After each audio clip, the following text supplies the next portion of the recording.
So, what have we here?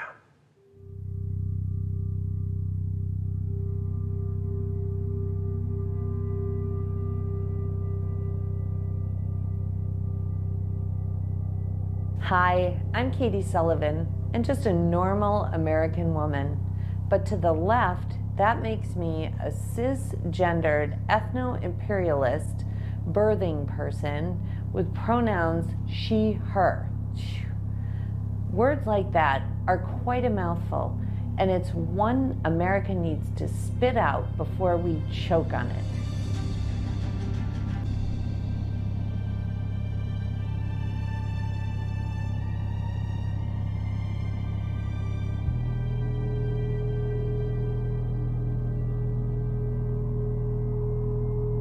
Bethany, are your children afraid of monsters in the attic or under the bed?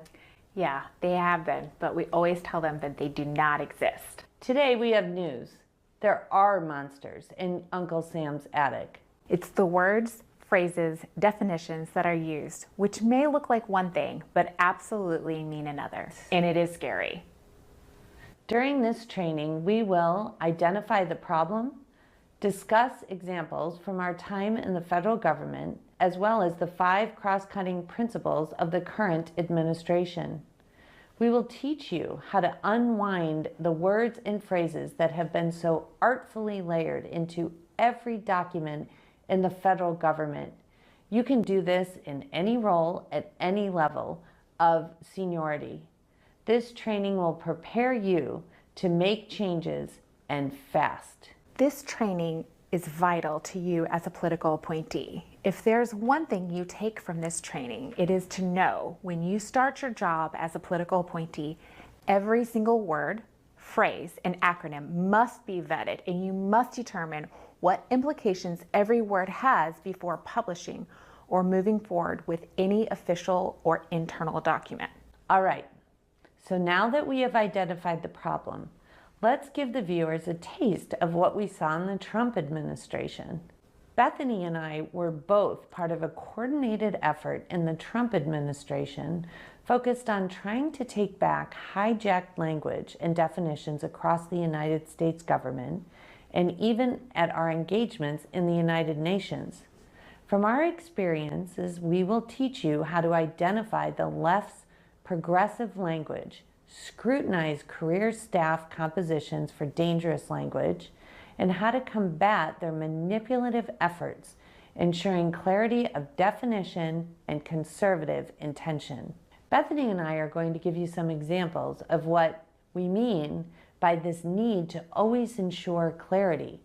Bethany, with your extensive experience with both domestic and international policy issues, and in light of your role in leadership positions at USAID, can you walk us through some examples of how the left uses words, weaponizes really, words and definitions? And if you could do that in a context of the cross-cutting issues that are identified in the mandate for leadership, and really as we understand the cross-cutting issues were identified because they are the pillars of the Biden administration. And so they've been layered into virtually every document in the federal government. If you could walk us through some of those examples, I think it would be incredibly helpful. I'd be happy to, absolutely. The 5 topic areas for today's discussion are centered on women, children, and family, environment, human rights and border security, the gender cult, and equity.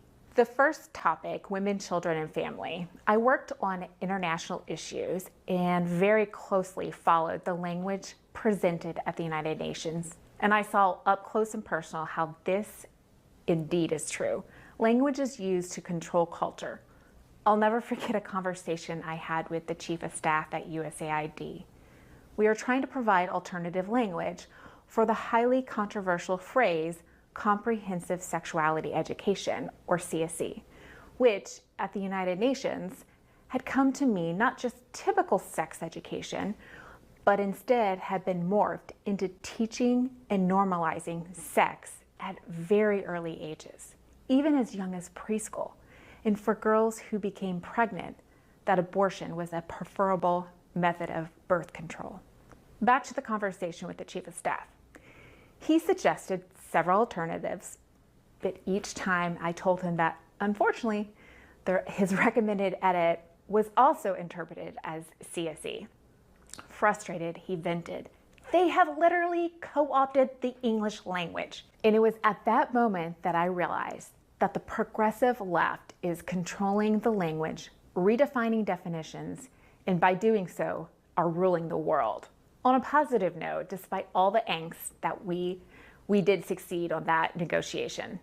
DevEx published an article with the headline, "No Mention of Reproductive Rights in Declarations Out of G7 Development Ministerial." You can read more about this in the course materials section. Now, let's talk about the word abortion. The left got very creative years ago and started using different words to make abortion sound a little less like murder.